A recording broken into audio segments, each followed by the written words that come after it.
right, welcome to episode 3 of On the Cusp, our podcast about great things happening in Shreveport. Got my co-host, Matt Snyder, back with me today. And today, we're fortunate to have Jessica from the Cohab here. And this is probably easy for you since you've been in the news business forever and ever. Okay, welcome. Thank you so much. Thanks for having me today. Absolutely. Yeah, absolutely. So tell us, what's going on at the Cohab?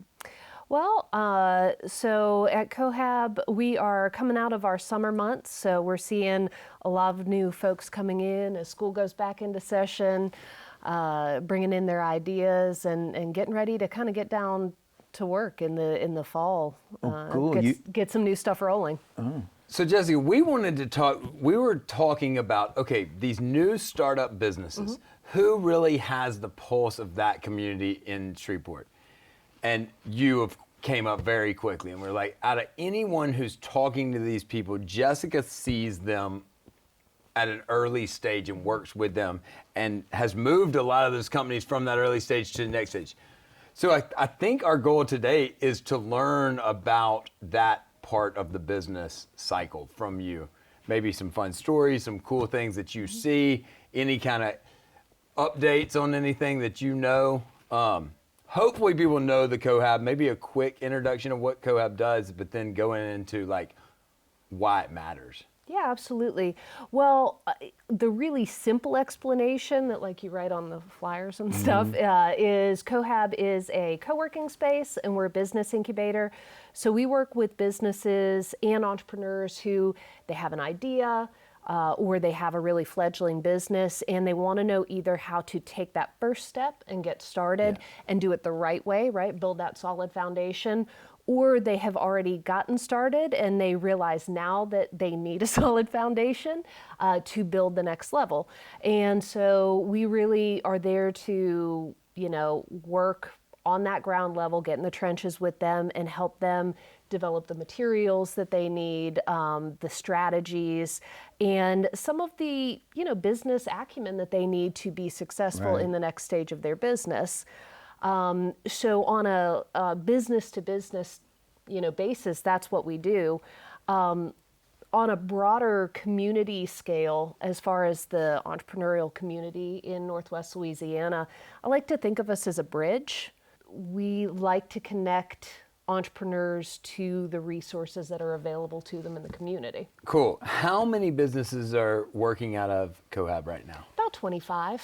Cool. And That's how great. many of those people know each other before they start working in that building?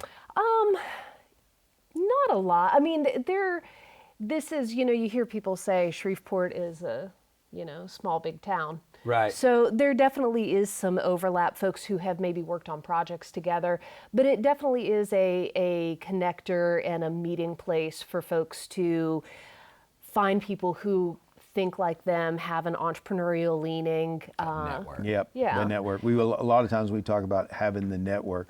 I mean, we, at the BRF, we think of the Cohab as that spot in Shreveport because we send a lot of people there when they come to us and we go, okay, we know they're not ready, but okay, we don't want them to go away. We don't want to lose them in our community. I think that's really one of the key elements that we in Shreveport have to focus on. Yeah. Okay, it's okay to have a business idea. Okay, and then we may need to make sure that we have resources where people come in, they go to the right places. Now, you and I, we have kind of walked that path with several companies now. Yeah. Okay, and we're going to hear one in an episode here in the future. What about that? What do you see were the hard parts that people in the community where can they help? Well, I think that the hard part is really in getting, and I say the hard part, there are lots, but if you're talking really early stage businesses, I think the hardest part is just to go from that stage where you have an idea, you have something that you want to work on, and being able to identify what the next steps are to actually take that from an idea to even the very beginning of a business in an efficient enough way that you can actually do it, right? Because we've all got, we've got families and kids and jobs if you haven't started your business yet. And so it's not like we all live in this, Right. deprivation tank where all Right. we have to, that we can be doing is thinking about this idea. And so you need help very often, not Right. everybody, but, somebody who can say, I've seen this a million times, not this exact idea, but this stage of an idea. And here's what I think would be a good next step. Let's identify the single next hurdle that you need to jump, and I'm gonna help you jump over it. So it's not a secret that I've probably been pretty critical on certain nonprofits in the area of getting real results, of being able and liking to read a mission statement all the time, but not being able to show solid results into the business community of Shreveport. I'll say that. I believe you have some results. Can you tell us some stories of where entrepreneurs came to you and what happened from that? What Cohab does in a real story to put entrepreneurs into that next level? Yeah, absolutely.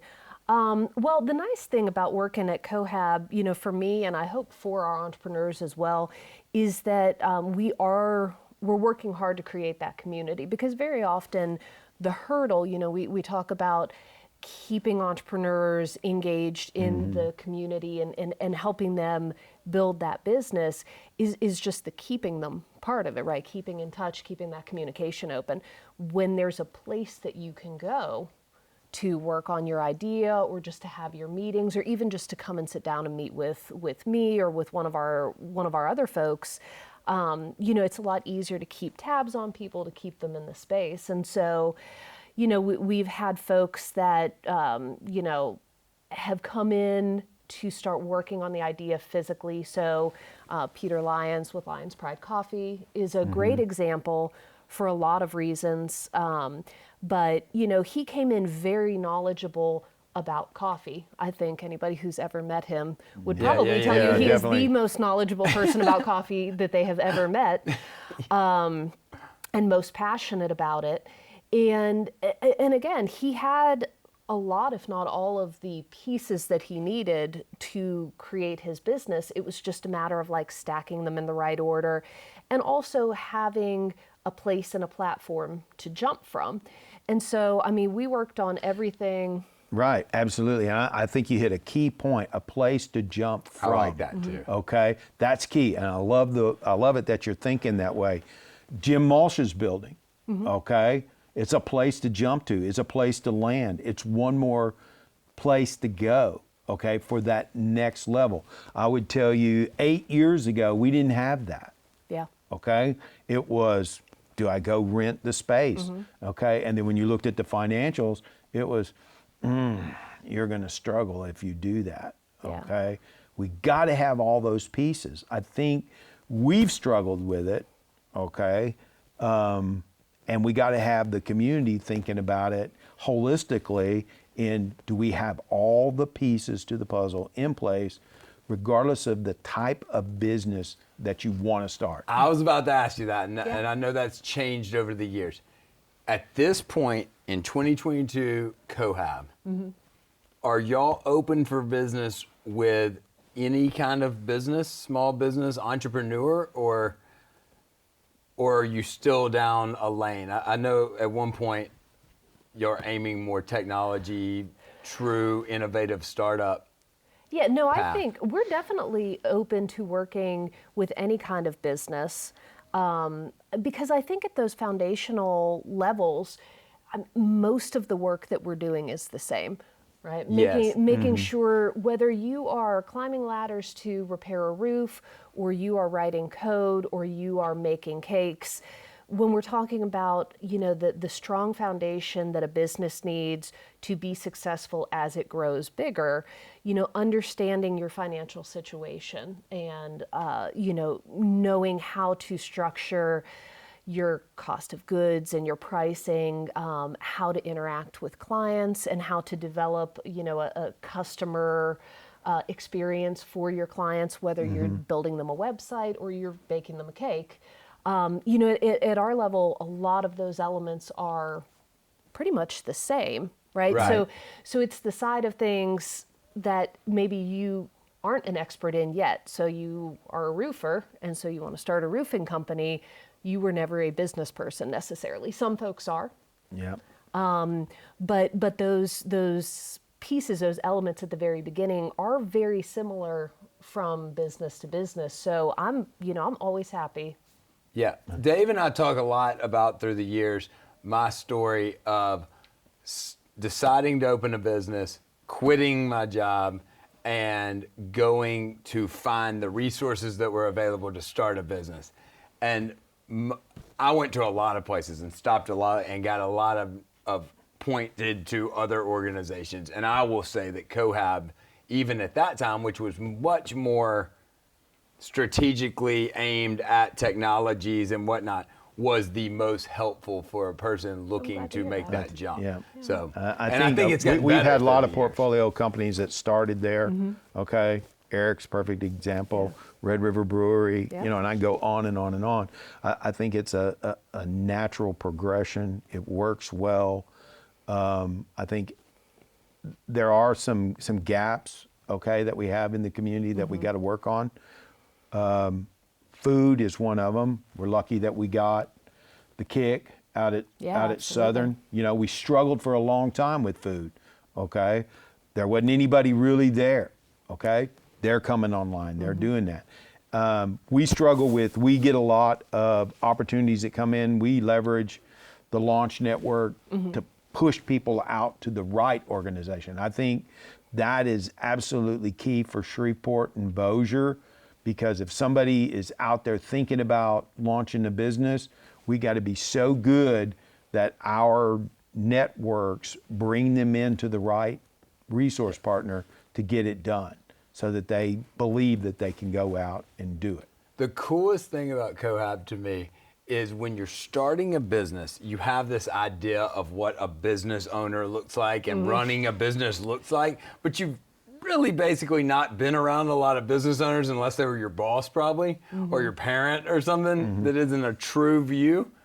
I love the fact that fishbowl is like it is, and you're around other people, and you're watching a guy that might be 2 months into his business or 6 months into it, and he's struggling with the things he's doing, and he's pivoting, and you get to see what success looks like, what not to do, what to do, what others are doing. And having it downtown is unique. always a winner, Yeah. to me. Yeah, I like where it is, Where too. you are, what you're doing, that's a big winner, and we definitely need that where it is, because there's lots of things going on downtown every day, okay? And we got to point people to the Cohab to make sure that they get. Jessica, I feel like as I've gotten farther in my business, I've gotten more separated from the new entrepreneur, the young person in their business. I feel like I was very in that world for a long time, and maybe COVID even separated that even more. Could you give us some example, like what can somebody like me that wants to know these young new thinkers and wants to engage with them, you got any ideas how we can do a better job of engaging with those people? Well, I think that it's been tough over the last couple of years. Like literally everything has been, events and programs like what we were talking about, 1 million cups before we started rolling. They've gotten kind of harder to put together, and I think you've lost some of that face-to-face contact, even as far into this as we are. But I think looking for opportunities and going out of your way,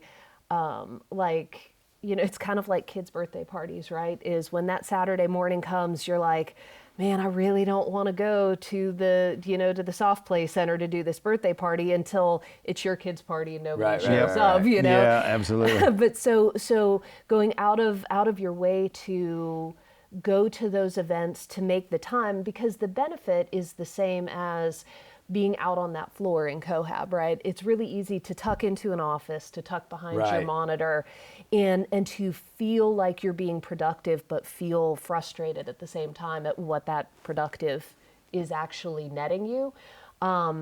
Whereas if you're out on the floor and you're interacting, you're making connections and you're learning things that you weren't looking for. Right. Yeah, And those are please often the let things us- we need Yeah, the let- most. we got to Let us know. know when those events are coming because one, Right. I want to be a part of them, and we can also And share I them think out. I think Emily does a great job of reaching out to you to Yeah, make sure absolutely. it's on the launch network so that we get that information out to all the people. What's your funniest Cohab story? When you think about all that you've done down there, what makes you laugh? Well, and it's funny because I knew this moment was coming, but probably the funniest thing. So we've been in our location. We're in the Red River District in downtown Shreveport. For folks that don't know us, we are under the Texas Street Bridge. We moved in the summer of 2013, I want to say. And it was that summer that it was like 100 degrees every day for like 4 years. Feels like And- this summer. Yeah. And it rained once in 4 months, and it was on the 4th of July. So we moved in and we did a bunch of renovation work, and we decided to do a ribbon cutting in conjunction with DigiFest. We were hosting, business panels and stuff down there, and it rained. And it rained like it's raining now. Like the 10-day forecast Yeah, is yeah. nothing but rain every day.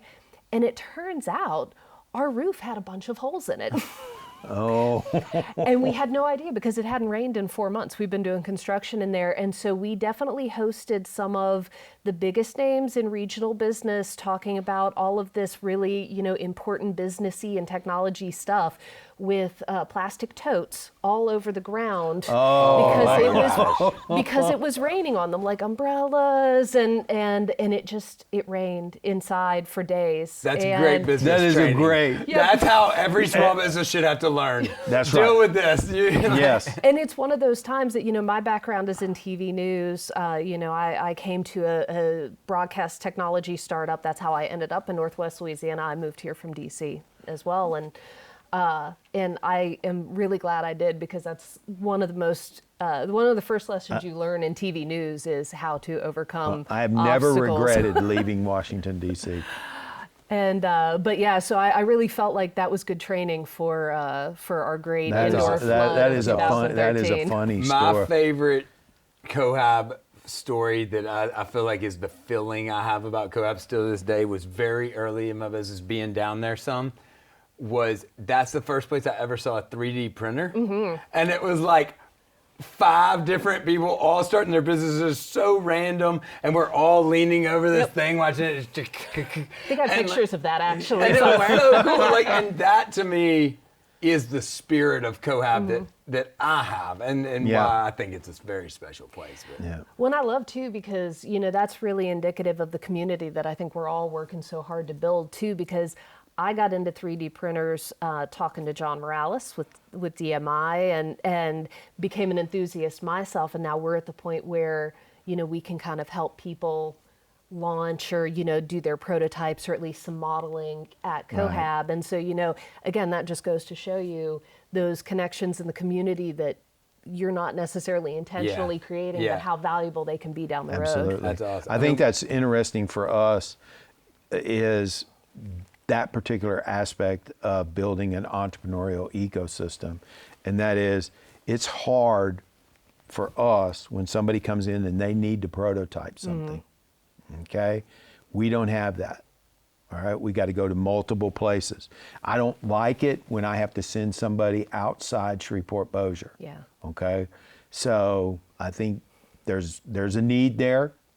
We got to come up. I wish I had a solution for that, but there's definitely a need for something to. When we say we're on the cusp, We are. I think the spot where we're going to fall over is going to happen because of places like Cohab. Yep. Because it's not going to happen because of the guys that have been running business in Shreveport for 50 years, in my opinion. They're going to help. They're going to assist, and they're an important part. But it's going to happen because we get better at supporting new ideas, young entrepreneurs, and we get better at that. So thank you so much for coming, Yeah, Jessica. and we'll absolutely, Thank Jessica. you. Thanks for coming, and I hope somebody that's watching this, they it spurs them on to submit an idea or ask a hard question about our entrepreneurial ecosystem. If you do, shoot us an email at info@eapla.com. Thank you. Well, Thank thank you, you so Jessica. much, guys. It's been fun. Thank you. We hope it was easy.